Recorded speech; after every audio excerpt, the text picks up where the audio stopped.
the only concert grand piano in war-ravaged Gaza has been rediscovered and brought back to life after years of neglect. It survived last year's war with Israel, though only just, but was unplayable until a restorer arrived on a special mission from France and paved the way for a rare concert. When my eyes got used to the gloom of the Norris Theatre in northern Gaza, I gasped at the scale of the destruction. A tangle of cables, twisted metal and broken lamps hung down like spilled entrails from the shattered ceiling. The luxurious scarlet seats were littered with crumbled plasterboard.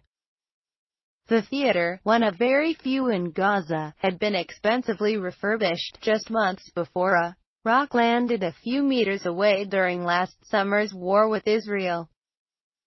But then, in the middle of the wreckage, I got my first glimpse of a greater treasure that, almost miraculously, had survived unscathed. On the cracked marble of the stage, dusty but intact, stood a concert grand piano, the only one in Gaza. That's what Claire Bertrand, a young French music technician, and I had traveled to find. But Claire isn't one to stand and gob. She marched up to the piano, flung up the lid and gazed in horror at the rusty strings inside. She tapped, or, rather, crunched, a few keys and listened to the grating notes.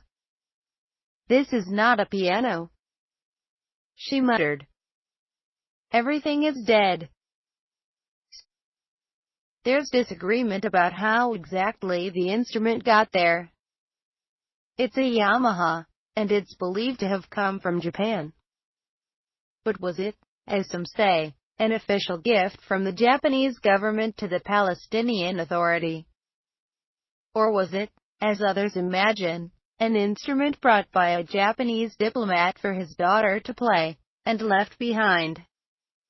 All that's certain is that it ended up in the late 1990s in the Norris Theatre. Once, before the piano came, the theater hosted shows featuring music, comedy, even satire, but with a gradual worsening of the conflict around Gaza, and a steady growth of conservatism in local society, such performances became a thing of the past. After the Islamist militant movement, Hamas, took over the Gaza Strip in 2007, live music events became even rarer.